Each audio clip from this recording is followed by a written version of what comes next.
People have said that Tchaikovsky is a great ballet composer and kind of poo-pooed his symphonies. I just can't see that. I think they're fantastic. Everything that this man set his hand to do is touched with genius. And the symphonies, yeah, if you're going to compare them to Beethoven, they're not structurally sound. They're glued together in some places. Fine. They're still fantastic pieces. So Tchaikovsky will be remembered for every one of his great pieces, whether it's a ballet score, or concerto, or opera, or ballet.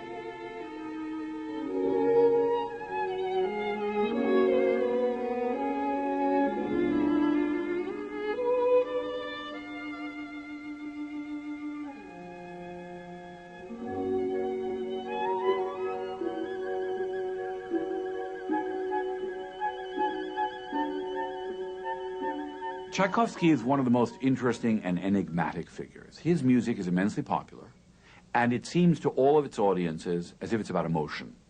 It's about intense emotion. Romeo and Juliet, Swan Lake, Nutcracker, Pathétique. It's so externally present. Every sort of intensity of feeling, pathetic feeling, depression, exaltation, happiness, desire, frustration. It is an extremely frenzied, intense, emotionally present form of music.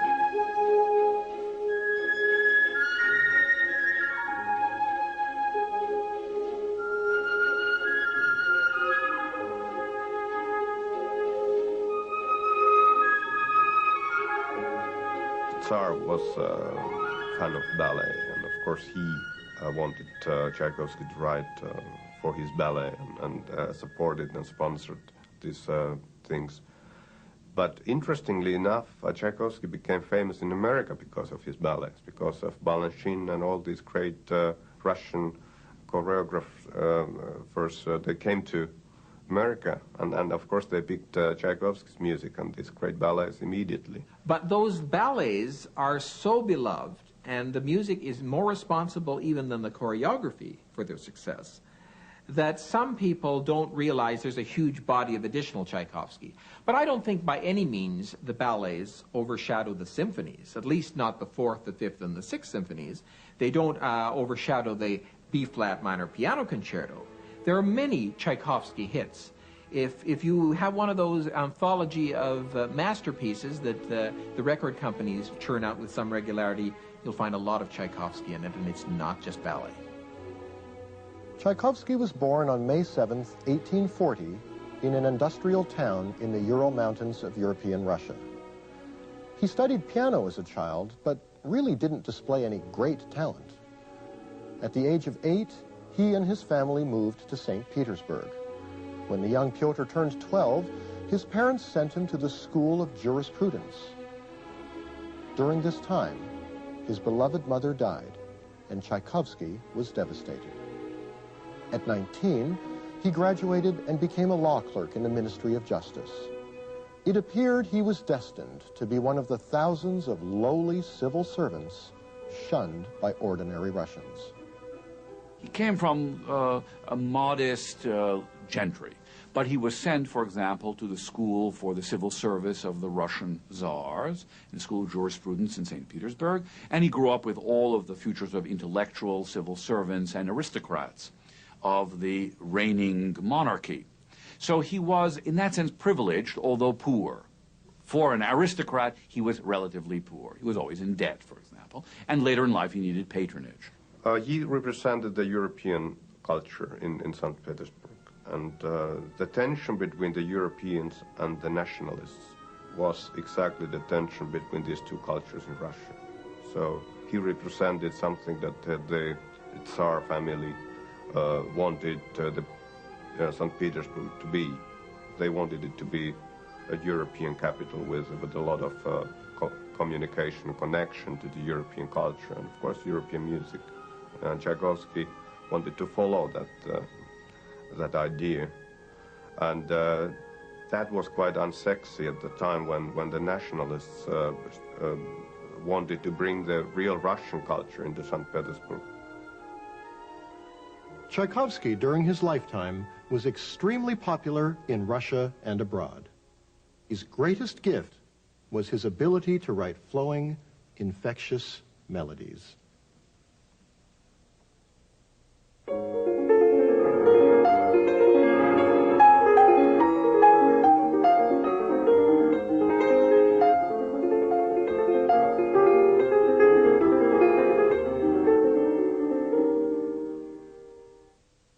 There's an awful lot of non-intervallic music. Da, da, da, da, da, da, da. We have many tunes of Tchaikovsky that have scales in them, and therefore they're easier to remember.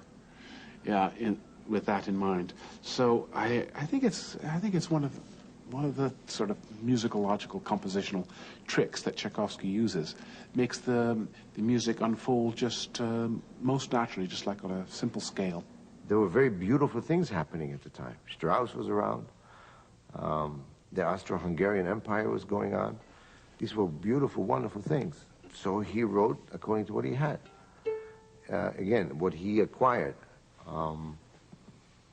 Again, it's very cleverly done, very Mozartian, because if you look at the Fourth Symphony, it's basically a chromatic scale.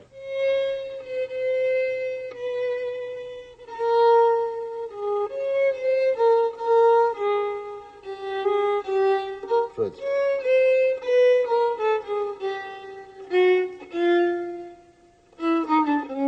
chromatic scale, which adds, instead of 8, you have 16 notes. So he took the 16 and juxtaposed them as a tune.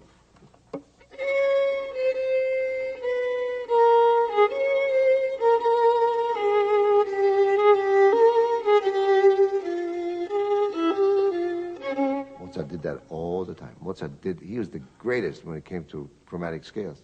He'll take 4 notes and it's like a different country. This is the same melody. It's nice. It's a nice, beautiful melody.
Pyotr Il'Yich Tchaikovsky was yet another one of music's great composers whose relatively short life consisted mostly of emotional turmoil and suffering.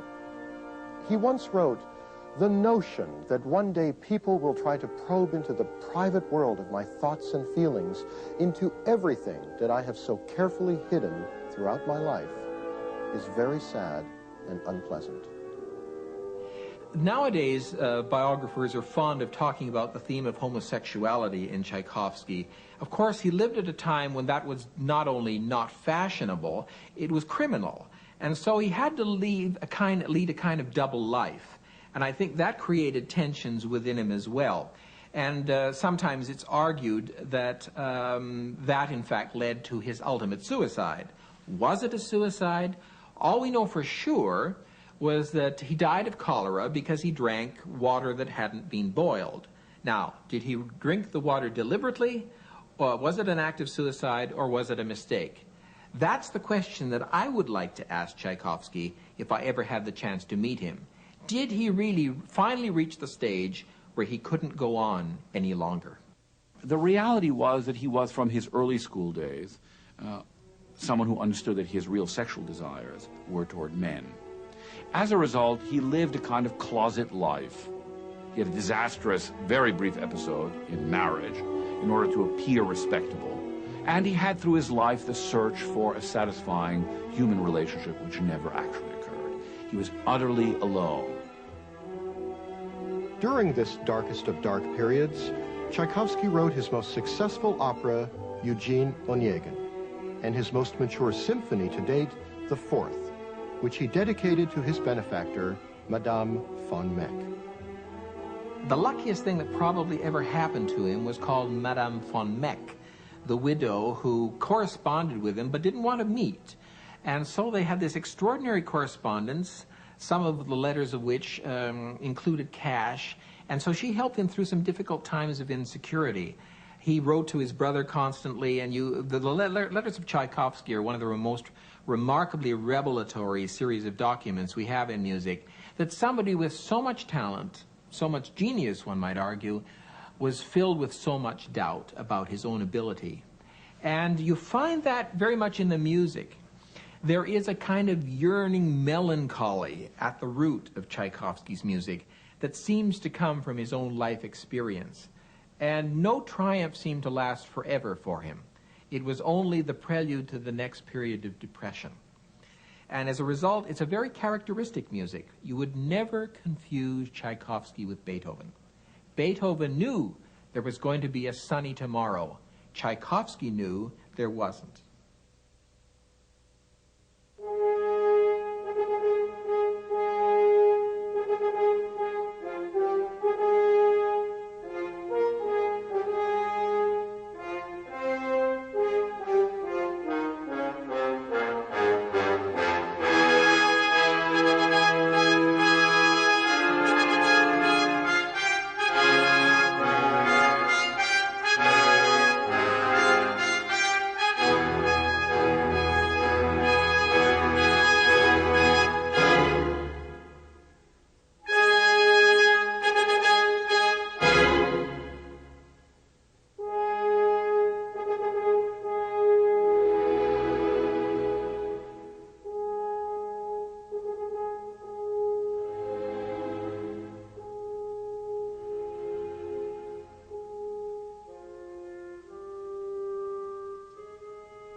Fate, to Tchaikovsky, was an inescapable fatal force that shattered any dreams of hope or happiness.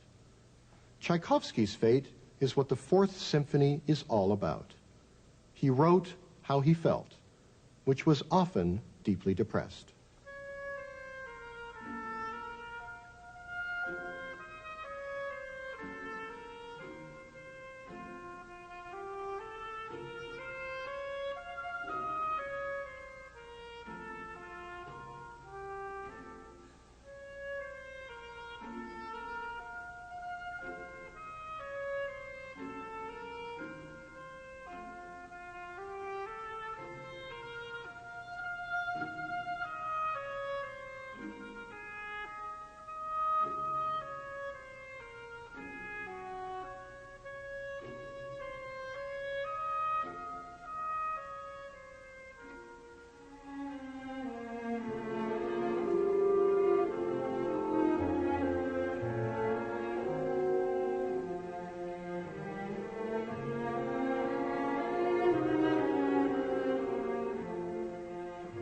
The Fourth Symphony has a lot of optimism. It has kind of a logical Beethoven type of drama going from anxiety,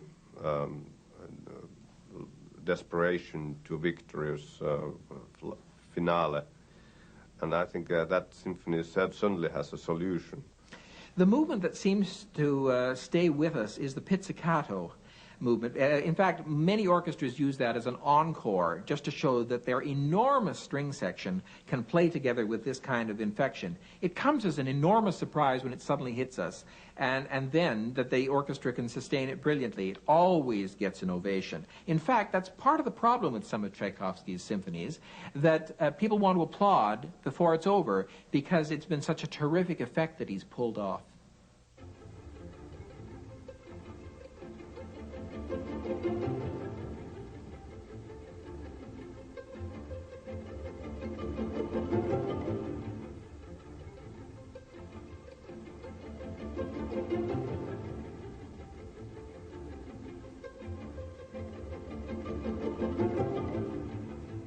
The Toronto Symphony was on tour in Europe several years ago with the Polish guest conductor Kazimierz Kord, and the big piece in the tour was the Fourth Symphony.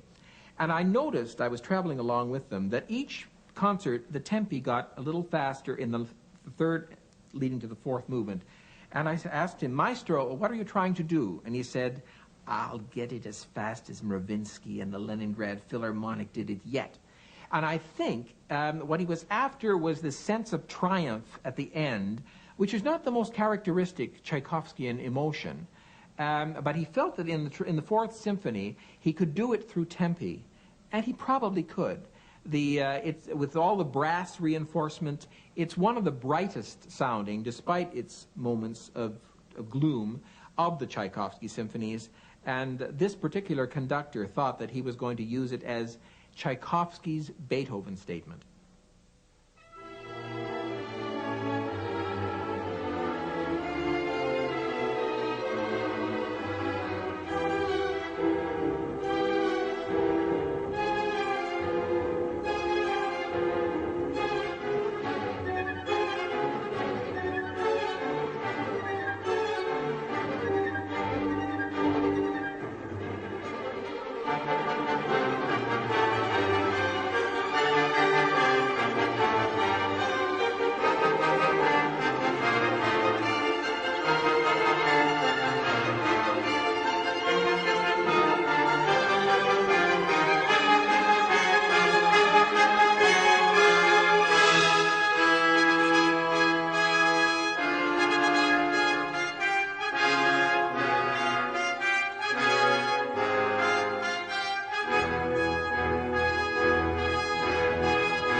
Traditionally, most symphonies start with a sense of dignity and build to a boisterous, triumphant climax.